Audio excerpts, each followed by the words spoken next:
Aloha everyone, I'm going to be teaching you a kapa craft using a paper bag. Here's the materials you're going to need. First, any type of paper bag will do. This is a small size paper bag that I had at home.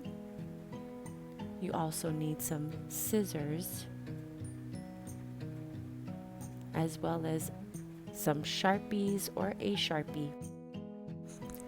Next, take the paper bag and turn it upside down. Loosen all the seams at the bottom.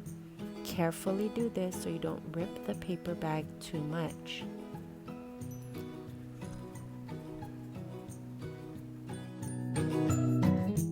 Continue to find the seam that keeps the paper bag together and go ahead and take it apart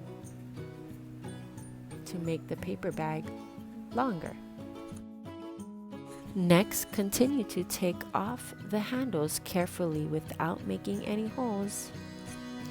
Next, you're going to take your scissors, fold the bag in half, and cut that right down the middle. That'll give you two pieces, and then you're going to cut off the bottoms to make it cleaner. Remember, you do this to both pieces.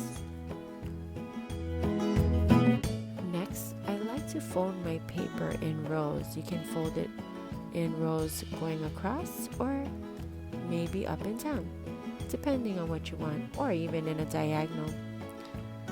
Once that gives you columns, you can start to add your designs. You're going to take your Sharpie and be very creative. Are a few kapa designs from online that you can take inspiration from, or you can just make your own designs. Have fun!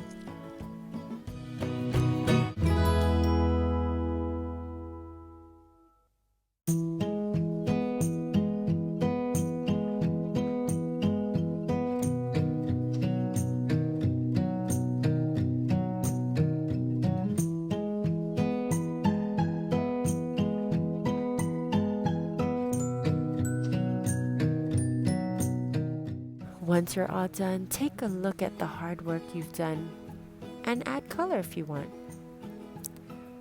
To make it soft like real kapa cloth, you're going to need to, that's right, crumple it. Be careful.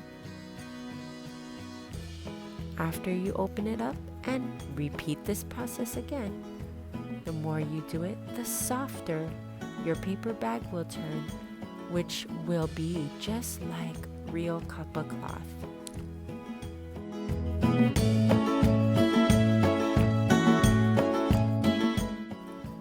Repeat the crumple process at least 50 times.